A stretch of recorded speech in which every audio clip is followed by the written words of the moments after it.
আপনারা দেখেছেন যে সম্প্রতি জাতীয় যে ন্যূনতম যে মজুরি বোর্ড, খাতভিত্তিক ন্যূনতম মজুরি বোর্ড, তারা গত ৩রা আগস্ট একটি গেজেট প্রকাশ করেছে, সুপারিশ, খসড়া সুপারিশ, যেখানে বলা হয়েছে কৃষি ও গৃহ শ্রমিক ব্যতীত অন্য সকল ব্যক্তি মালিকানাধীন শিল্পের অদক্ষ প্রাপ্তবয়স্ক শ্রমিক এবং তরুণ শ্রমিকদের জন্য ন্যূনতম মজুরির একটি হার সেখানে প্রস্তাব করা হয়েছে।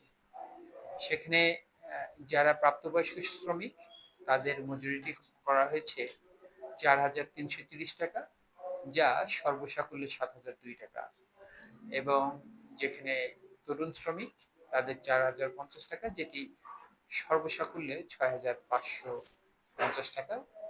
এই যে মজুরি যে খসড়া সুপারিশ, এই প্রসঙ্গিতটি এমন একটি সময় করা হলো যে সময় আপনারা জানেন যে ২০২৬ সালের যে শ্রম আইন সংশোধনী হয়েছে, সেই সংশোধনীর প্রেক্ষাপটে আগে যে ৫ বছর পর পর মজুরি পুনর্নির্ধারণের বিধান ছিল, সেটি ৩ বছর পর পর মজুরি নির্ধারণের বাধ্যবাধকতা তৈরি হয়েছে। এই আইনি পরিবর্তনটির ফলে প্রায় ৪০টি শ্রম খাতের মজুরি পুনর্নির্ধারণের যে বিষয়টি সেটি সামনে এসেছে।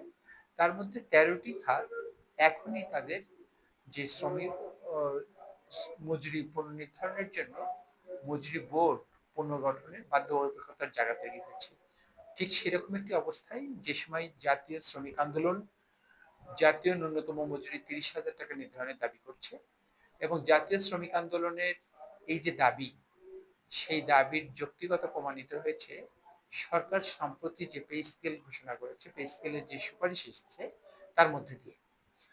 আমাদের সংগঠন সমাজতান্ত্রিক শ্রমিক ফ্রন্ট সহ জাতীয় শ্রমিক আন্দোলন যে ন্যূনতম মজুরি ৩০,০০০ টাকা মোট মজুরির যে দাবিটি করেছে, পে স্কেলের মজুরি নির্ধারণের মধ্যেও সর্বনিম্ন স্কেলের যে মজুরি, সেখানকার মূল মজুরি ২০,০০০ টাকা, যেটি সর্বসাকুল্যে প্রায় ৩৩ থেকে ৩৫,০০০ টাকায় যে পড়ে।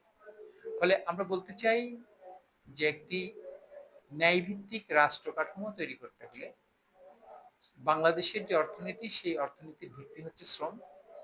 ফলে শ্রমের মর্যাদা এবং সমতা ভিত্তিক একটি রাষ্ট্র কাঠামো তৈরি হতে হলে মজুরি যে কাঠামো সেটি সমান হতে হবে। আমাদের দেশের মজুরি এবং শিল্পের যে কাঠামোর ঐতিহ্য রয়েছে, সেখানে পূর্বে পে স্কেল যা নির্ধারণ হতো, তার চেয়ে উৎপাদনের দক্ষতা, জাতীয় যে মজুরি ও দক্ষতা কমিশন দ্বারা শিল্প শ্রমিকদের মজুরি যে নির্ধারণ হতো, তার থেকে কমপক্ষে ৫০ টাকা বেশি। কারণ পে স্কেলে সরকারি কর্মচারীদের যে সুবিধাগুলো রয়েছে, তার অনেকগুলি সুবিধাই ব্যক্তি মালিকানাধীন শিল্প বা রাষ্ট্রীয় মালিকানাধীন শিল্প কারখানার শ্রমিকদের থাকে না। ফলে সেই কারণে সেখানে ব্যক্তি মালিকানাধীন শিল্প বা ব্যক্তি মালিকানাধীন প্রতিষ্ঠানের শ্রমিকের মজুরি রাষ্ট্রের যে মজুরি, সেই মজুরির চেয়ে বেশি হয়। এটাই ছিল ঐতিহ্য। আমরা দেখছি যে সময় সারা বিশ্বে এসডিজি, বাংলাদেশ যে প্রতিশ্রুতি দিয়েছে এসডিজি, যেটি ২০৩০ সালের মধ্যে অর্জন করতে হবে, সেই এসডিজির ৮ নম্বর গোল হচ্ছে শোভন কাজ নিশ্চিত করা। শোভন কাজ নিশ্চিত করতে হলে ন্যায্য মজুরি নির্ধারণ করতে হবে। ঠিক সেরকম একটি জায়গায় আমরা দেখছি এমন একটি বিতর্কিত মজুরি সুপারিশ করা হচ্ছে, যেটা সুনির্দিষ্টভাবে কোনো খাতকে উল্লেখ না করার কারণে যে কোনো খাতের মজুরির ভিত্তি মজুরি হিসাবে এটাকে গণ্য করার জন্য বিতর্ক তৈরি করার সুযোগ তৈরি করা হচ্ছে। এটি যেমন একদিক। অপরদিকে আমাদের যে শ্রম আইনের ১৩৯ ধারা এবং ১৪১ ধারায় যে বিধান রয়েছে, সেই বিধান অনুসারেও আমাদের এখন যে মজুরি বোর্ডের কাঠামো, সেখানে শুধুমাত্র খাত ভিত্তিক, সুনির্দিষ্টভাবে খাত ভিত্তিক মজুরি বোর্ড গঠন করা যায় এবং সেই মজুরি বোর্ড খাত ভিত্তিক মজুরি ঘোষণা করতে পারে। এর পাশাপাশি ১৪১ ধারায় যে ১১টি এবং ১২টি শ্রমিকের মজুরি নির্ধারণের জন্য যে মানদণ্ড রয়েছে, সেই মানদণ্ডের বিচার করতে হলেও শুধুমাত্র খাত ভিত্তিক মজুরি নির্ধারণের ক্ষেত্রেই সেই মানদণ্ডের ব্যবহার করা যায়। ফলে এই ২৩ আগস্ট নিম্নতম মজুরি বোর্ড ব্যক্তি মালিকানাধীন সকল শিল্পের অদক্ষ প্রাপ্তবয়স্ক শ্রমিকদের জন্য যে মজুরি সুপারিশ করেছে, এটি একভাবে আইনের লঙ্ঘন, আইনের সাথে সাংঘর্ষিক। ন্যূনতম মজুরি বোর্ডের অন্তর্ভুক্ত যে 63টি শ্রম খাত ইতিমধ্যে মজুরি বোর্ডের জন্য সংযুক্ত হয়েছে, সেই প্রক্রিয়ার সাথে সাংঘর্ষিক। তার পাশাপাশি অনৈতিক, কারণ 24-এর গণঅভ্যুত্থানের পরে এই রাষ্ট্র কাঠামোর পরিচালনার দায়িত্বে যারা আছে, তাদের প্রথম প্রতিশ্রুতি হচ্ছে ন্যায্যতা। তাদের প্রথম প্রতিশ্রুতি হচ্ছে একটি সমতার সামাজিক কাঠামোকে দাঁড় করানোর যে প্রচেষ্টা।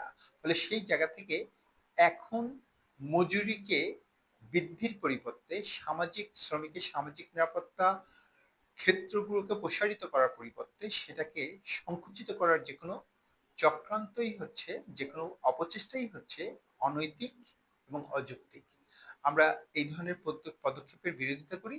আমরা এর জন্য আপত্তি জানিয়েছি ন্যূনতম মজুরি বোর্ডে, এবং আমরা দাবি জানিয়েছি নিঃস্বার্থে এই আইনের সাথে সাংঘর্ষিক যে সুপারিশ, সেটা প্রত্যাহার করতে হবে। আপনারা সবাই সামনের যে মজুরি আন্দোলন, সামনের শ্রমিকদের অধিকারকে সম্প্রসারিত করার জন্য, উচ্চকিত হওয়ার জন্য আপনাদের সবাইকে, এদেশের সকল শ্রমজীবী মানুষকে ঐক্যবদ্ধ আন্দোলন গড়ে তোলার আহ্বান জানিয়ে আমার কথা শেষ করছি। আপনাদের সকলকে ধন্যবাদ।